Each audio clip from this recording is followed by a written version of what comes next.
Ready na ba kayo makita to Makedown to? Opya, mamaya na. Magpapakit pa si Nami-san eh.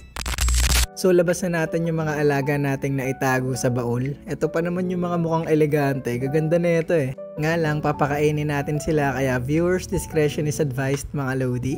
So unahin na natin pakainin tong velvet spider natin na si Shadow. Medyo mahiyain lang talaga to. Kailangan paakit-akitin ng pagkain para lang makita natin yung kagandahan. Makakatakbo pa yung dubya, wag ka dyan. Di natin makikita si Shadow pag lumapit ka dyan. Ayun na, sumisilip na. Yun nga lang, sayang medyo Japanese yung pagkakuha ko ng takedown niya. Iyon nanggigigil po. Siyempre hindi ko to ibibigay sa'yo basta-basta. Gusto ko matagal ka na sa labas eh. Hindi ko bibitawan tong dubya hanggat wala tayong magandang shot. Ayan, medyo lumilinaw na. Lapit pa natin konti. Ay, kaganda naman talaga. Oo, mukhang AI ang hinamunggal eh, no?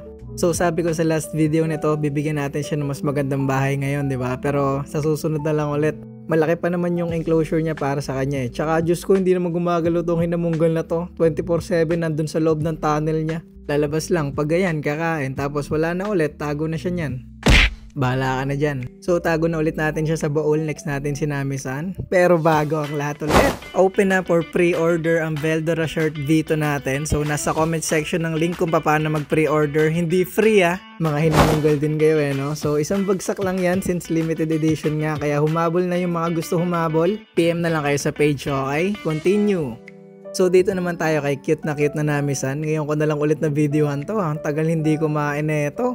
Tila nasilaw din sa liwanag. Kumukuskus pa ng mata eh, no? So last kain ni Nami-san nung May pa. Kasi hindi na siya tumatanggap ng pagkain. Kala ko pre-molt na. Pero ayan pa rin siya. Walang nagbago. Kaya today bigyan na natin siya ng pagkain. O diba? Pati siya nagulat o napatingin pa sa akin eh. Nasa isip siguro nito, totoo na ba to? Bibigyan mo na ako pagkain. Pero nagdadalawang isip. Siguro kasi hindi siya sanay ng dubya. Lagi nito kinakain sa akin lots eh. Pero mapapatingin talaga siya. May juicy ba naman na gumagalaw eh. Pero umalis ulit. Pero magkatatlong isip pa ulit yan. Malakas tama niya ni Nami eh. O diba? Di niya alam kung kakainin niya o hindi eh. Ayun, tumalikod ang hinamunggal. Spoiled brat eh, no? Pero kaya ako siya binibigyan ng maliit na dubya kasi malaki na yung lots na meron ako. Pero ulit, dahil ayaw niya kainin, lots yung ibibigay natin sa kanya. Okay lang naman yan kahit kasi yung laki niya, kayang-kaya niya yan, Diyos ko po. O ayan na, nakita niya na yung favorite niya, sugod, kaso nalaglag. Kunin lang natin baby O ayan na, talunin mo na.